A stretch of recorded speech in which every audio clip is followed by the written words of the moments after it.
ఉమ్. నమస్తే అండి. నమస్తే అండి. నమస్తే అండి. 472 పేజ్ అండి. నేను నోట్ చేసుకోలేదు. ఓకే, పేజ్ ఎక్కడ ఆగిందో చూస్తాను. ఏదండి వాళ్ళు మీరు చెప్పేది? ధమ్మపద. ధమ్మపద మంది అయిపోయిందిగా, ఒక రోజే కదా.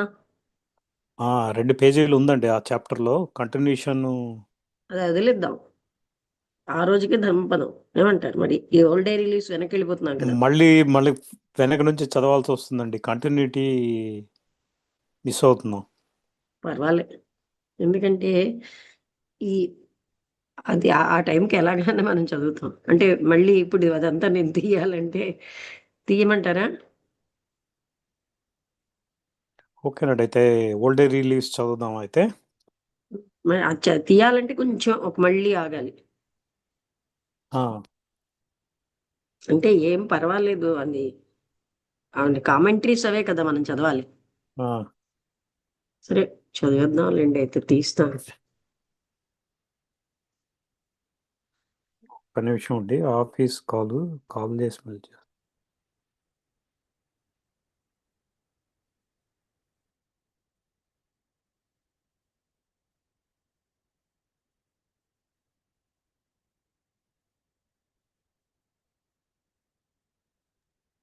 నమస్తే మేడం. నమస్తే, వచ్చారా? మేము రాత్రి నిన్న 11 గంటన్నర అయింది పడుకునేసరికి. అదే భీమిలి వెళ్తుందా అంటున్నారు మేడం మీరు? వెళ్ళి వచ్చామండి. అదే అదే బ్రహ్మాండంగా స్వామీజీ అక్కడ చాలా బాగా జరిగింది. ఉమ్. సౌరి శాస్త్రమానికి కూడా వెళ్ళి వచ్చాం. ఉహుహు. 12 మంది వెళ్ళాం. 14 మంది. 12 మంది అండి. బాగుందండి. భీమిలి వెళ్ళాను, వసంతలత వాళ్ళ అక్కయ్య గారిని చూడడానికి విజయనగరం వెళ్ళాను.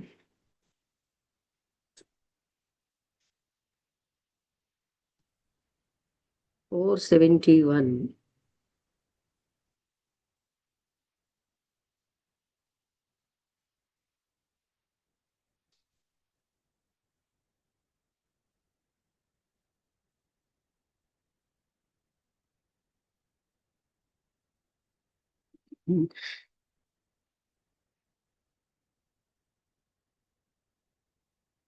నారాయణ గారు వచ్చారే, రాత్రి ఇంత లేటుగా వెళ్ళిన. జయంత్ కూడా. నమస్తే మేడం. నమస్తే. 1 గంట అయిందా పడుకునేసరికి? ఇంచుమించుగా. నమస్తే అమ్మ. నమస్తే. జయంత్ బాగానే లేచాడు.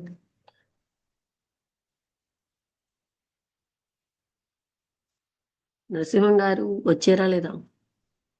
మ్యూట్ లో ఉన్నారు. Table execution is failed. Actually table is doesn't exist. ఏంటండి? ఆయన అక్కడ మాట్లాడుతున్నారు.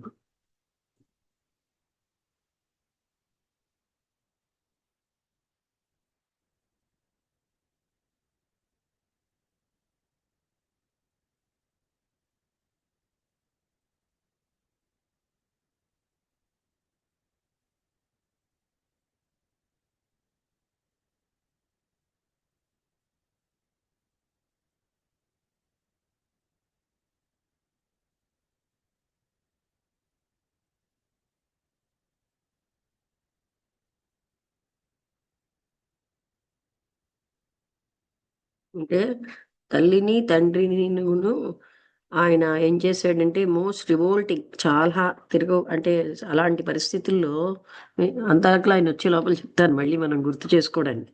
తల్లిదండ్రులు ఇద్దరిని అడవిలో వదిలేసి ఆ కళ్యాలు ఇచ్చేసి, అంటే డీప్ కీకారణ్యంలో ఆయన వెనక్కి వస్తుంటే తల్లిదండ్రులు అన్నారు, జాగ్రత్త బాబు, ఇక్కడ గజ దొంగలు ఉంటారు అని చెప్పాడు. కానీ వాళ్ళ కోసం వాళ్ళు ఆలోచించలేదు. అయితే పేరెంట్స్ని ఆ విధంగా చేసినందుకు ఆయనకి అంటే imploring the son of escape, waylaid and clubbed them to death, వాళ్ళు చనిపోవాలని. ఎమిస్ట్ క్రై ద పేరెంట్స్, అంటే పేరెంట్స్ అరుస్తున్నారనమాట. Robbers who they imagined were clubbing them, అంటే వాళ్ళు ఊహించుకున్న ఆ రాబర్సే వాళ్ళని కొడుతున్నారనమాట. In the face of such cruelty, అంటే అటువంటి వాళ్ళని కొడుతున్నా సరే అటువంటి క్రూరంగా వదిలేసినందుకు the love of his parents was most touching.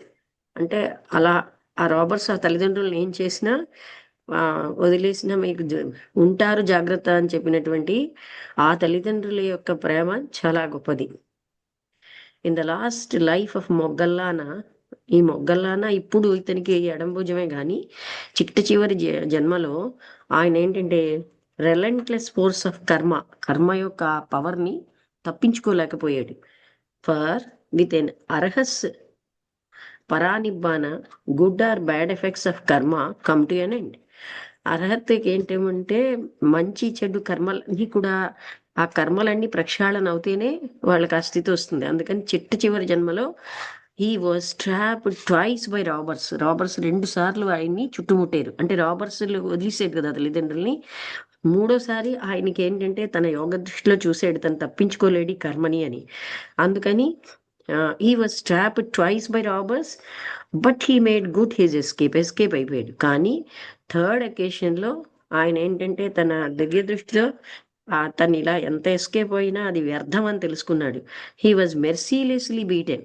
అప్పుడు ఏమాత్రం దయాహీనంగా కొట్టబడ్డాడు ఆ దొంగల చేత.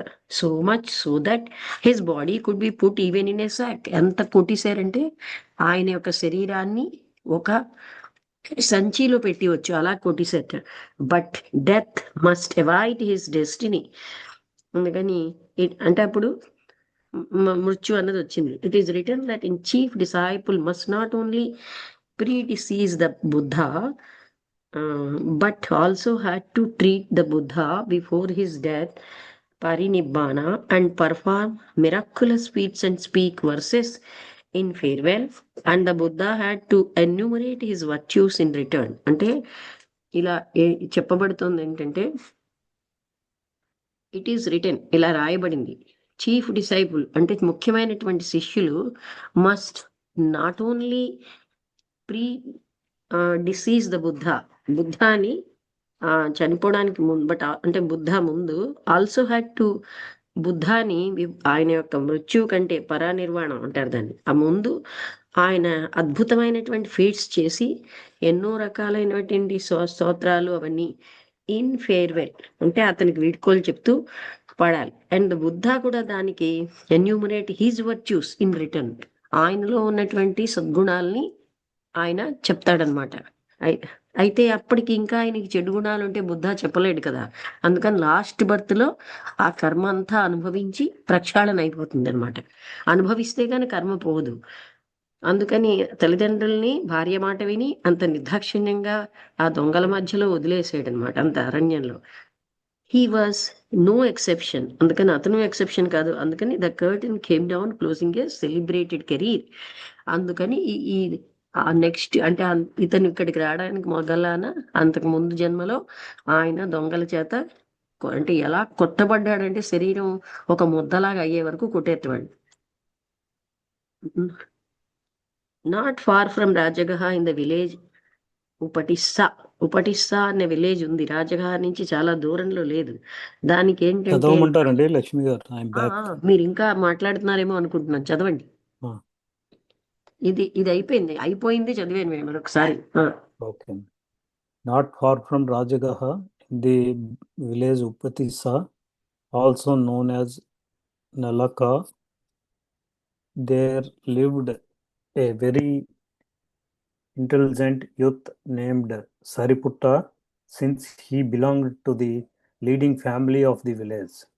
He was also called Upitissa, though nurtured in Brahmanism. His broad outlook on life and matured wisdom compelled him to renounce his ancestral religion for the more tolerant and scientific teachings of the Buddha Gautama. His brothers and sisters followed his noble example. His father, Vanganta, apparently adhered to the Brahmin faith. His mother, who was displeased with the son for having become a Buddhist, was converted to Buddhism by himself at the moment of his death. Upatissa was brought up in the lap of luxury.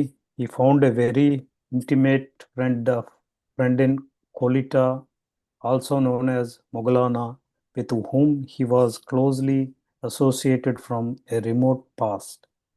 One day, as both of them were enjoying a hilltop festival, they realized how vain, how transient were all sensual pleasures.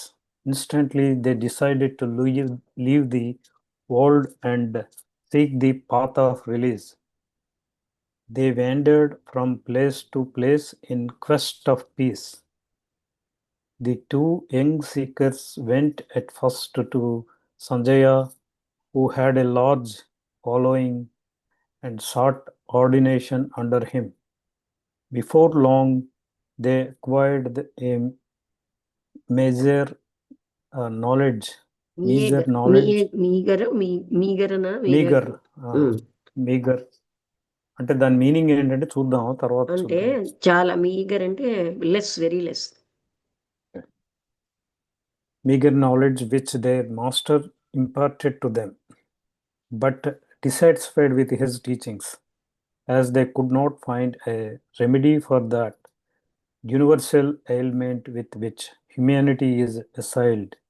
They left him and wandered hither and thither in search of peace. They approached many a famous Brahmin and ascetic, but disappointment met them everywhere. Ultimately, they returned to their own village and agreed amongst themselves that whoever would first discover the path should inform the other. It was last at that ఇదేనా? time. ఇంకా ఉంది కదా చాలా. ఇంకా 2 pages ఉందండి. ఇంకా ఉమ్. మీరు ఎక్కడ ఆపమంటే అక్కడ ఆపుదాం. ఇక్కడ కాపండి, అయితే ఇక్కడికి చదువుదాం. ఇది చెప్పేసాక మళ్ళీ చదవచ్చు. అది ఏంటంటే ఈ ఎంతవరకు వచ్చింది పేజ్ ఎంతండి? 472. మీరు not from Rajagaha, 3rd paragraph, 472. 472. Yes, Rajagaha నుంచి. ఇదేనా నేను చెప్పాల్సింది? కాదు కదా, మొదటి నుంచి చెప్పాలి. రాజగహ అక్కడి నుంచే స్టార్ట్ చేశారు, అక్కడి నుంచి చెప్పాలి మీరు. లైఫ్ ఈజ్ అన్ ఎగ్జాంపుల్ కాదండి, ఇంకా ముందు నుంచే. కామెంటరీ వరకు రాలేదు కదా. కామెంటరీ అయిపోయిందండి. కామెంటరీ అయిన తర్వాత కూడా కంటిన్యూ అవుతుంది చాప్టర్. పేజ్ నంబర్ అయితే ఇప్పుడు 472. Upatissa however 472. It was at that time. అది కూడా కాదు. The two young seekers went first not far from Rajagriha, the noble Sangha. The curtain came down. Noble Sangha was bereft of the most dynamic figure. అదేనా? అక్కడి నుంచేనా? చెప్పండి. The curtain came down అంతవరకు చెప్పాను. ఈ సంఘ అంటే ఈ డైనమిక్ ఫిగర్ ని was bereft of the most dynamic figure. Chief bereft అంటే వదిలేసుకున్నాడు అని కదండి. అదొకసారి చూడండి. Chief disciple Moggallana's life story is intimately linked with that of co-chief disciple Sariputta. Bereft అంటే లెఫ్ట్ అనా? వదులుకోవడం కదా. చూస్తున్నాను.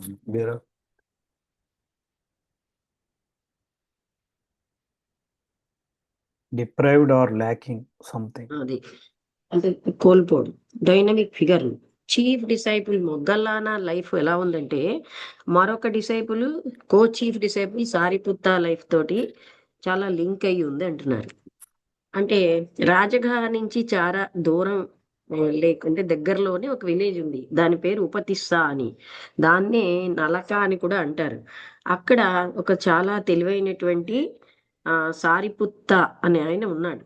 ఆయన లీడింగ్ ఫ్యామిలీ, ఆ విలేజ్లో లీడింగ్ ఫ్యామిలీకి చెందుతాడు. ఆయన్ని ఉపతిస్త అని కూడా పిలిచేవారు.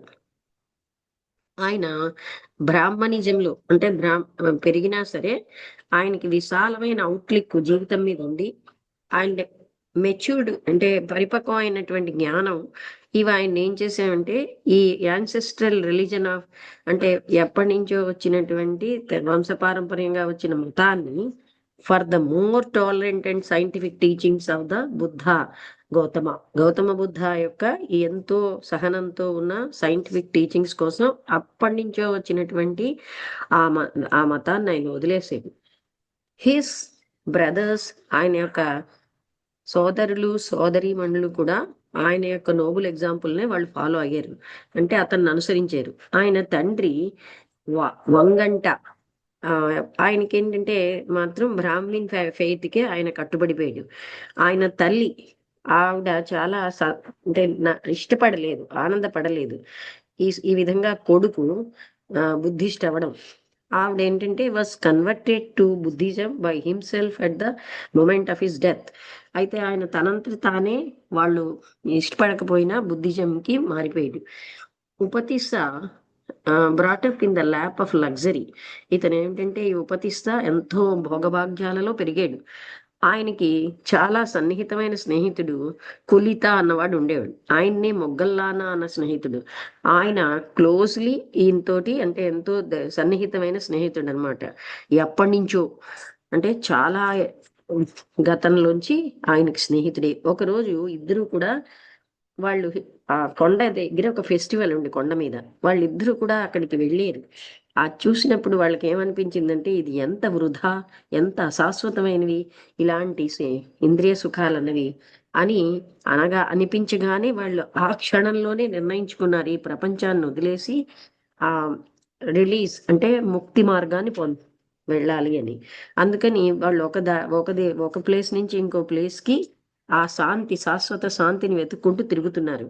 ఈ ఇద్దరు అన్వేషకులు మొట్టమొదటి సంజయ అనే ఆయన దగ్గరికి వెళ్ళాడు. ఆయన చాలా ఎంతో మంది ఆయనకి శిష్యులు ఉన్నారు. ఆయనకి ఏంటంటే అతని కిందని వీళ్ళిద్దరు వెళ్తే చాలా బిఫోర్ లాంగ్ ఇంకా చాలా కాలం కాకుండానే వాళ్ళకి ఏంటంటే కొంత జ్ఞానం వచ్చింది. అది మాస్టర్ ఏమిటి ఇంపార్టెంట్ వాళ్ళకి ఇచ్చింది. కానీ వాళ్ళు అసంతృప్తి పడ్డారు ఆ టీచింగ్స్కి. ఎందుకంటే వాళ్ళకేంటి రెమెడీ దొరకలేదనమాట. దేనికి universal ailment with which humanity is assailed, అంటే మానవులు దేంతో అయితే బాధపడుతున్నారో దాంట్లోంచి ముక్తికి ఏమీ మార్గం దొరకలేదు. అందుకని వీళ్ళు ఏం చేశారు, అతన్ని వదిలేశారు. అండ్ అటు వాళ్ళు ఇక్కడ అక్కడ తిరిగారనమాట శాంతి కోసం వెతుకుతూ, శాశ్వత శాంతి కోసం.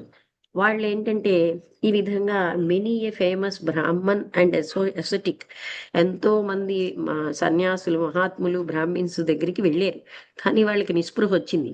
అందుకని ఎవ్రీవేర్ ఎక్కడ దొరికిన అన్ని వాళ్ళని కలిసినా వాళ్ళకి ఆనందం తృప్తి రాలేదు. చివరికి వాళ్ళు ఏంటంటే వాళ్ళ విలేజ్కి వచ్చేసారు. అప్పుడు వాళ్ళంతటి వాళ్ళే అంగీకరించారు, whoever would first discover the path, మన ఇద్దరిలో ఎవరైతే మార్గాన్ని కనుక్కుంటారో ఇంకొకళ్ళకి చెప్పాలి అని. చదువుతారా? ఓకేనండి. It was at the time that the Buddha dispatched his first 60 disciples to proclaim the sublime Dhamma to the world. The Buddha himself proceeded towards Uruvela, and the Venerable Asaji, one of the first 5 disciples, went in the direction of Rajagaha. The good karma of the seekers now intervened, as if watching with sympathetic eyes their spiritual progress. For Upatissa, while wandering in the city of Rajagaha, casually met an ascetic whose venerable appearance and saintly deportment at once arrested his attention. This ascetic's eyes were lowly fixed a yoke's distance from him, and his calm face showed deep peace within him. With body well composed, robes neatly arranged, This venerable figure passed with measured steps from door to door, accepting the morsels of food which the charitable placed in his bowl. Never before have have I seen, he thought to himself, an ascetic like this. Surely he must be one of those who have attained arhatship, or one who is practicing the path leading to arhatship. How if I were to approach him and question, for whose sake, sire, have you retired from the world? Who is your teacher? Whose doctrine do you profess? చదవండి, ఇది కూడా చదివిస్తే.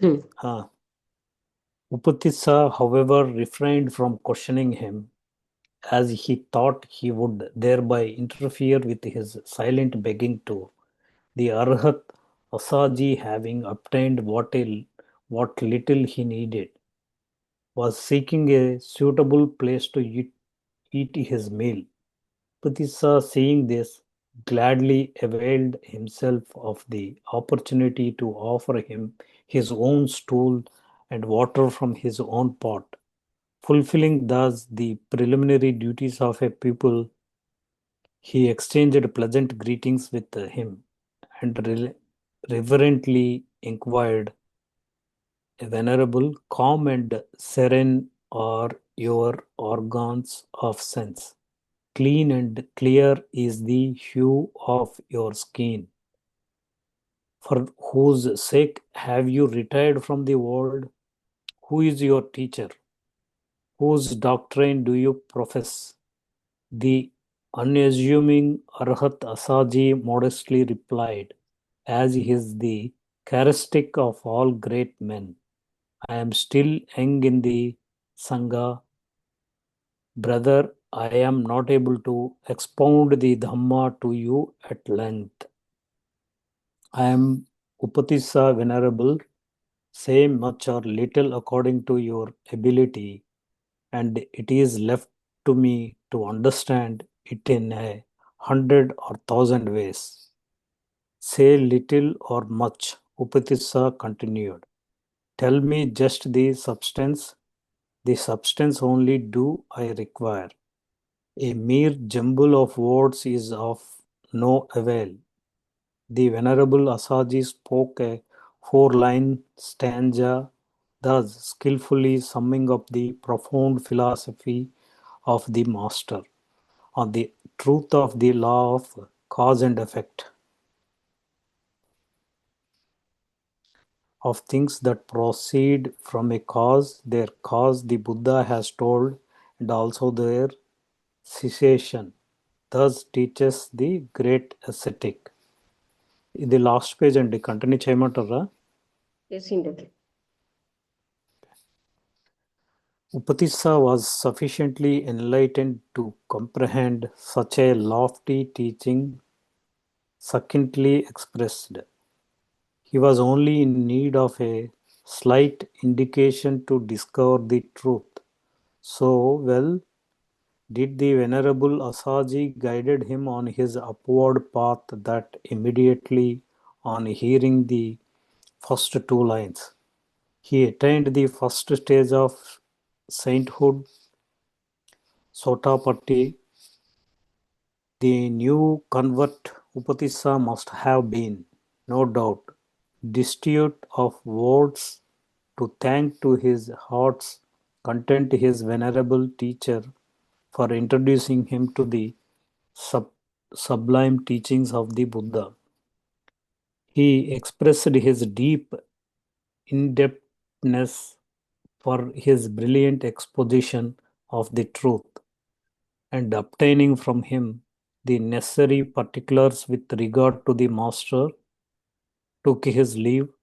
Later, the devotion showed towards his teacher was such that, since he heard the Dhamma from the Venerable Asaji, in whatever quarter he heard that his teacher was residing, in that direction he would extend his clasped hands in an attitude of reverent obeisance, and in that direction he would turn his head when he lay down to sleep.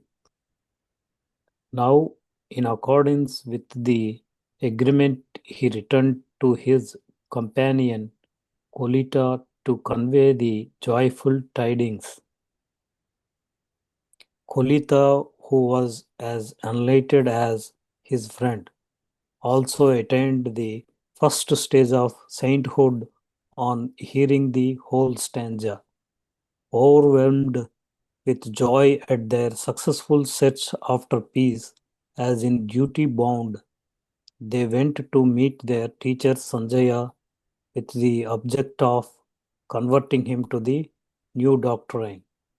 Frustrated in their attempt, Upatissa and Kolita, accompanied by many followers of Sanjaya who readily joined them, repaired to the Veluvana monastery to visit their illustrious teacher, the Buddha. In compliance with their request, the Buddha admitted both of them into the Sangha by the mere utterance of the words, Ida Bhikkhuve, come, O monks. A fortnight later, the Venerable Sariputta attained arhatship on hearing the Buddha expound the Vedana Parigraha Sutta to the wandering ascetic Dighankha. On the very same day in the evening, the Buddha gathered round him his disciples, and the exalted positions of the first and second disciples in the Sangha were respectively conferred upon the Venerable Upatisya, Sariputta, and Kolita Moggallana, who also had attained arhatship a week earlier. అక్కడతో అయిందండి. చెప్పండి. అదే మొత్తానికి వాళ్ళు మంచిగా పొందారు. వీళ్ళ మంచి కర్మ ఈ ఇద్దరు అన్వేషకులను సింపథెటిక్ ఐస్ తో వాళ్ళ యొక్క ఆధ్యాత్మికమైనటువంటి ఉన్నతి జరుగుతోంది. ఉపతిస్స ఇలాగా ఆయన తిరుగుతూ ఉంటే ఈ సిటీ రాజ్గహాలో క్యాజువల్గా ఒక సన్యాసిని కలిశారు. ఆయన యొక్క మంచి అతను చూడగానే సెయింట్లీ డిపార్ట్మెంట్, అంటే ఇతను ఒక సెయింట్ అనేటటువంటి ఒక వాళ్ళకి అనిపించింది అనమాట. డిపార్ట్మెంట్ అంటే ఆయన యొక్క వాలకం అదిను. అండ్ ఆ తర్వాత వన్స్ అరెస్టెడ్ హిజ్ అటెన్షన్, వెంటనే అతను ఆకర్షించబడ్డాడు. These ascetics eyes were lowly fixed a yoke's distance from him. Yoke అంటే ఏమిటో చూడాలండి. అంటే యోక్ డిస్టెన్స్ అంటే ఇది మెజర్మెంట్ ఆఫ్ డిస్టెన్స్ ఏమో కదా. చూస్తాను.